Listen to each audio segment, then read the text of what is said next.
Hi friends, இன்றைக்கி நம்ம ஆங்கிலேயர் ஆட்சிக்கு எதிராக தொடக்ககால எழுச்சிகள் என்ற தலைப்பு பார்க்க போகிறோம். இது 2வது வீடியோ. பூலித்தேவரின் புரட்சி பார்க்க போகிறோம். இவருடைய வருஷம் பார்த்திங்கன்னா 1755 1767 வரை இருக்கும். யூசுப் கான் என்பவருடைய இயற்பெயர் என்னன்னு கேட்டிருக்காங்க. அவருடைய இயற்பெயர் உண்மையான பெயர் என்னன்னு பார்த்திங்கன்னா மருதநாயகம் என்பது உண்மையான பெயர். அவருக்கு இன்னொரு பெயரும் இருக்குது, கான் சாஹிப் என்ற பெயரும் இருக்குது. இவர் கிறிஸ்டினா மாறதுக்கு முன்னாடி அவருடைய இயற்பெயர் மருதநாயகம். அதுக்கப்புறம் கான் சாஹிப் அப்படின்ற பெயரும் இருக்கும், யூசுப் கான் என்ற பெயரும் இருக்கும். இது ஆல்ரெடி ப்ரீவியஸ் இயர் கொஸ்டினில் கேட்டிருக்காங்க. யூசுப் கானுடைய இயற்பெயர் என்னன்னு கேட்டிருந்தாங்க. மருதநாயகம் என்பது சரியானது. அடுத்து பார்த்திங்கன்னா பூலித்தேவரின் படைப்பிரிவுகளில் ஒன்றில் தலைமையேற்றிருந்தவர் யார் அப்படின்னு பார்த்திங்கன்னா ஒண்டிவீரன் என்பவர். இந்த கொஸ்டின் ஆல்ரெடி கேட்டிருந்தாங்க. பூலித்தேவருடைய படைகளில் தலைமையேற்றிருந்தவர் யார் அப்படின்னு கேட்டிருந்தாங்க. ஒண்டிவீரன் என்பது சரியானது. அடுத்தது பார்த்திங்கன்னா யூசுப் கான் மற்றும் பூலித்தேவருக்கு இடையே போர் ஏற்பட்டிருக்கும். எப்போன்னு பார்த்திங்கன்னா 1761 மே 16 நடைபெற்றிருக்கும். அப்போ பார்த்திங்கன்னா பூலித்தேவருடைய 3 முக்கிய கோட்டைகளை யூசுப் கான் கைப்பற்றியிருப்பார். என்னென்ன கோட்டைன்னு பார்த்திங்கன்னா நெற்கட்டும் சேவல், வாசுதேவநல்லூர், பனையூர் என்ற 3 கோட்டைகளை இவர் கைப்பற்றியிருப்பார். யூசுப் கான் என்பவர் கைப்பற்றியிருப்பார். அதுக்கப்புறம் பூலித்தேவர் என்பது இறந்திருப்பார். அதுக்கப்புறம் பார்த்திங்கன்னா வேலுநாச்சியார் என்பது ரொம்ப முக்கியமானது.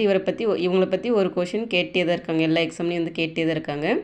இவருடைய வருஷம் பார்த்திங்கன்னா 1730 1796 வரையும் இவருடைய ஆண்டுகள். இவங்களுடைய ஆண்டுகள் கேட்டிருந்தாங்க. எப்போ பிறந்தாங்கன்னு கேட்டிருந்தாங்க. வேலுநாச்சியார் பிறந்த ஆண்டு அப்படின்னு கேட்டிருந்தாங்க. பிறந்த ஆண்டு பார்த்திங்கன்னா 1730 பிறந்திருக்கிறாங்க. ராமநாதபுரத்தின் அரசர் செல்லமுத்து சேதுபதியுடைய மகள் இவங்க யாருன்னு பார்த்தீங்கன்னா வேலுநாச்சியார் என்பவர். இவங்க பார்த்திங்கன்னா இவங்க பையனுக்கு மாதிரி பெண்ணாக பிறந்தனால பையனுக்கு மாதிரி நிறைய வளரி, சிலம்பம், தற்காப்பு கலைகள், கருவிகளை கையாள்வதற்கான பயிற்சி அளிக்கப்பட்டு வளர்க்கப்பட்டவர் அப்படின்னு சொல்லியிருக்காங்க. நிறைய வித்தைகள் கற்றுருக்காங்க. அடுத்தது அவர்கள் நிறைய மொழிகள் கற்றுருக்காங்க. ஆங்கிலம், ஃப்ரெஞ்சு, உருது போன்ற மொழிகள் எல்லாமே அவங்களுக்கு தெரிஞ்சிருக்கு. குதிரை ஏற்றம், வில் வித்தை இதுவும் அவங்க கற்றுருக்காங்க. அதாவது வேலுநாச்சியார் நிறைய போர் புரிஞ்சிருப்பாங்க. சிவகங்கை மன்னர் முத்துவடுகநாதரை மணந்தவர் யாருன்னு பார்த்திங்கன்னா வேலுநாச்சியார் கல்யாணம் பண்ணியிருப்பாங்க. அவங்களுடைய மகள் யாருன்னு பார்த்திங்கன்னா வெள்ளச்சி நாச்சியார் என்பது வேலுநாச்சியாருடைய மகள் வெள்ளச்சி நாச்சியார். 1772 ஆற்காட்டு நவாப் மற்றும் லெப்டினன்ட் கர்னல் பான் ஜோர் என்பவர் 2 பேர் பார்த்திங்கன்னா காளையார் கோவிலில் அரண்மனையை தாக்கியிருப்பாங்க. அப்போ முத்துவடுகநாதர் இறந்திருப்பாங்க.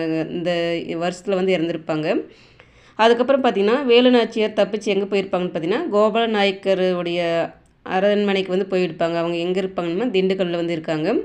அவங்க அவங்களுடைய வேலுநாச்சியார் எங்கே போயிருப்பாங்கன்னா கோபால நாயக்கருடைய அடைக்கலத்தில் இருப்பாங்க.